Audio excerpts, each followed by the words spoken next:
An egg, a carrot, and coffee. A young girl came to her father one day and said, "Dad, I'm so tired. My life is so hard. All the time I have to overcome difficulties and go against the current. I just don't have any strength anymore. What should I do?" The father did not answer anything. He just put 3 similar pots of water on fire. He put a carrot in one, put an egg in the other, and poured a few spoons of coffee in the third. It's been a while. Dad took the carrot and egg out of water and poured the brewed coffee into a cup. He showed it all to his daughter and asked, "What has changed?" The girl replied, "The egg and carrot were boiled and the coffee was dissolved in water." Then the father said, "My daughter, a superficial glance at things. Look deeper. Hard carrots have become soft and flexible after boiling in water. A fragile and liquid egg, on the other hand, became hard. Externally, they haven't changed at all. But both of them were in boiling water, and their structure changed beyond recognition." The girl was listening with an unclear look. Father went on, "The same thing with people. The strong on the outside can fall apart and become weak, where the fragile and tender only harden and strengthen." The girl asked, "What about the coffee?" The father said, "This is the most interesting. The coffee dissolved completely in a hostile environment and changed it. He turned the boiling water into an aromatic drink. It's also common among people. There are some special people who change the circumstances themselves and turn them into something new and beautiful, taking advantage and knowledge from any situation. Any difficulties can be overcome. It all depends on whether you choose to overcome them or surrender."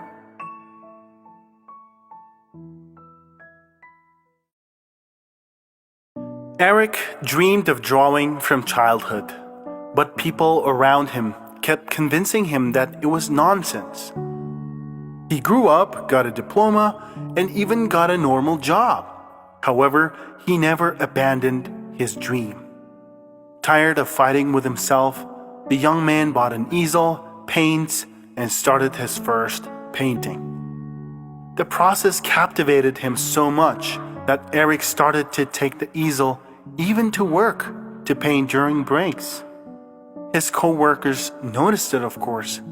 During the lunch break, Dan came up to Eric, laughed, and said, "Are you doing your painting thing again? You think you've got this whole thing going on and that makes you a painter?"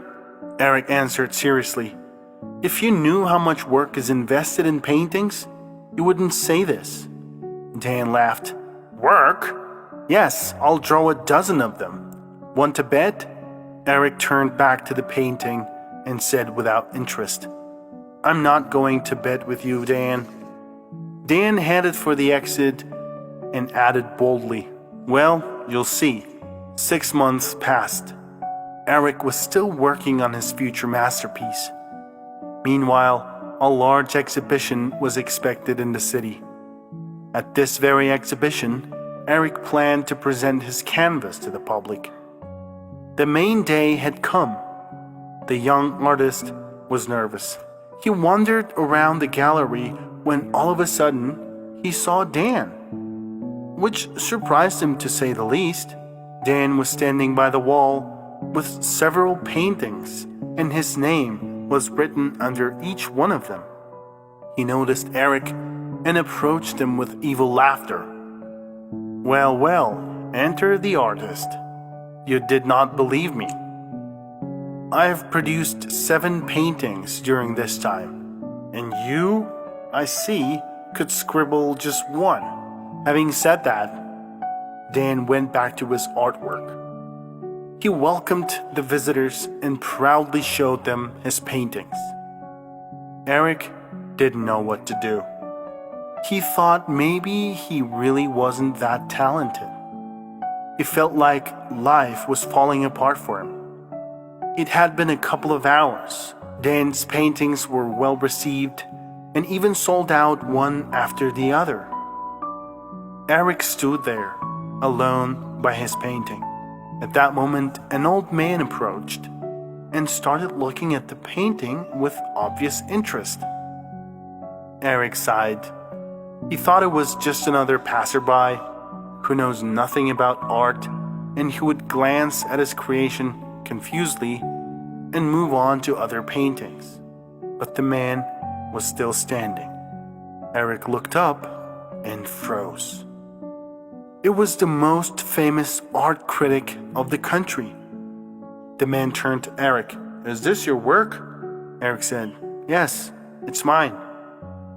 The man smiled and said, "Then you're lucky. I want to buy it for my collection. We'll discuss the price, but I think we can agree on a few $100,000.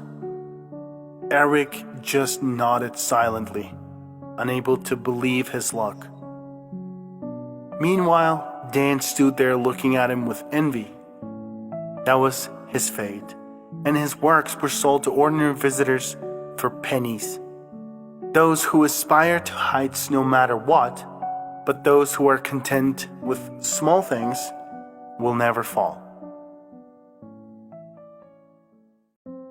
There was a little boy. He was good looking, very talented, and he easily became a leader among children. Anyone was happy to see such a talented kid in their team. However, the boy's talent was overshadowed by his other qualities. He was very angry and selfish. Out of anger, he often said very hurtful things to people, even to his friends. That's why he did not have friends, although it didn't really bother the boy. He said to himself, "This only shows that most people are terribly stupid." The boy was growing up, and his relationship with others was only getting worse. It bothered his parents a lot. They kept thinking how to change the situation, but couldn't find a way. Finally, his father had an idea. He offered his son a deal. Father gave the boy a big hammer and a bag of nails. The man explained, "Whenever you get mad, take a nail and hammer it into that fence. Hit the nail as hard as you can to release the anger." The boards of the old fence were very thick and hard as iron, and the hammer was quite heavy for the boy. It was harder to nail in than he thought at first. But despite this, by the end of the first day, the boy had hammered 37 nails into the fence. Days went by, and the number of nails began to decrease gradually. The boy realized that holding back his anger was much easier than hammering nails into a fence with a heavy hammer every day. Finally, the big day came, and he didn't hammer a single nail in the fence. The boy was very proud of himself and hurried to tell his parents about his achievement.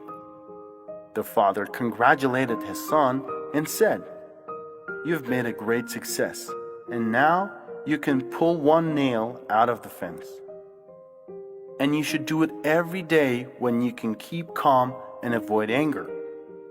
A few weeks later, the boy came to his parents and said he had pulled the last nail out of the fence. The father led his son to the fence and pointed to the places where the nails used to be. He said, "You did a good job, my son. But I want you to notice one thing. There are holes in the fence that can't be fixed anymore. Now, no matter how you behave, the fence will always be like this." The boy looked at the nail marks on the old fence.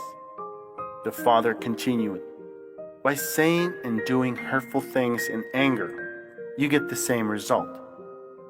The scar of your words will always be there."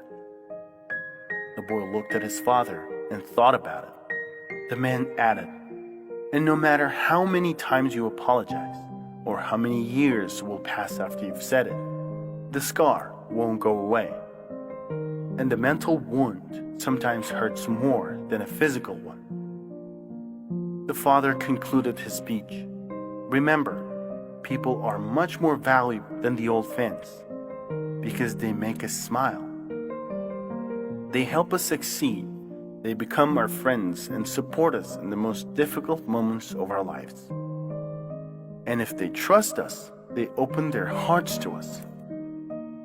Therefore, we have to treat others with respect and love and avoid hurting their hearts. And this is the most valuable lesson to remember from time to time. Anger is occasionally raised in each of us, but the main point is how we deal with it. If we're wise, we will spend time building bridges rather than building barriers.